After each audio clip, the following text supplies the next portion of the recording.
আসসালামু আলাইকুম রহমতুল্লাহ বরকত। আমি আজকে কিছু কথা বলতাম চাই মিজানুর রহমান আজারি কথার প্রসঙ্গে। ওই দিন একটা মাহফিল করছে না মিজানুর রহমান আজারি। তো ওইখানে যে বলছে যে একদল খাইছে আরেক দল খাবারের জন্য প্রস্তুত হয়ে আছে। তো ঠিকই তো বলছে, কথা কোন দিকে তো ভুল বলে নাই। একদল খাইছে, তো একদল 15 বছর 16 বছর খাইয়ে গেছে না। আরেক দল ইউনূস সরকার বইছে, তারা নির্বাচন চায়। তোরা দেশ সংস্কার না নির্বাচন চাস?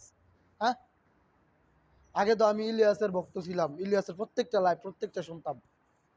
এই বাঞ্ছত ইলিয়াসও শুরু করছে এরকম। হ্যাঁ, আলেম সমাজ দেখতে পারে না, হ্যাঁ আলেম সমাজ দেখতে পারে না। হ্যাঁ, নানির বোধা বাঞ্ছত মানে তো বিএনপির বিপক্ষে কথা গেছে গা, হ্যাঁ এই জন্য আলেম সমাজ দেখতে পারে না।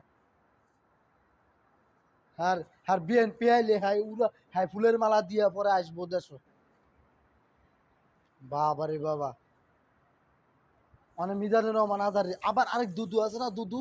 এই দুদু কইতেছে, কয় কয় আপনি স্বনামে রাজনীতি করেন, স্বনামে রাজনীতি করেন। তো বেড়া স্বনামে কি করে তগরে তুল্য কথা কইছে, সব দলের কইছে।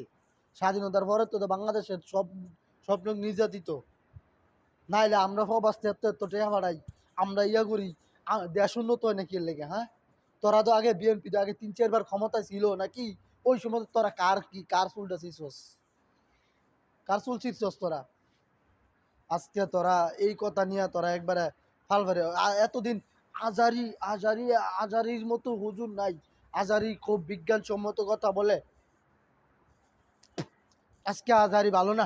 আজকে বিএনপির বিপক্ষে কথা গেছে গা, হ্যাঁ স্বার্থে আঘাত লাগছে। হ্যাঁ কি কয়, তোর বাপে তার রেখে যে এত বছর কি কয় বিদেশ থেকে দেয় টাকা, আমেরিকা থেকে দেয় ইয়া করতেছে, লন্ডন থেকে ইয়া করতেছে। কার বাপের টাকা এগুলো? 3-4 বছর ক্ষমতায় ছিল, এই লুটপাট করে নিছে, তারপরে এই টাকা। আগে বিএনপি করতাম। এই যে আজকে দেখেন, এই যে আমার পিছনে, এই যে আমার পিছনে গড়ি বিল্ডিং, এই যে দেখেন আমার পিছনেই হেরাম, এই যে দেখতেছেন আমার পিছনে হেরাম। এই আজকে দেখে কইলাম আমি বিএনপিরে, বিএনপিরে যেই লোকেরা স্বার্থের মাঝে আঘাত করলে নি এরকম করে। ওকে ভাই, ধন্যবাদ।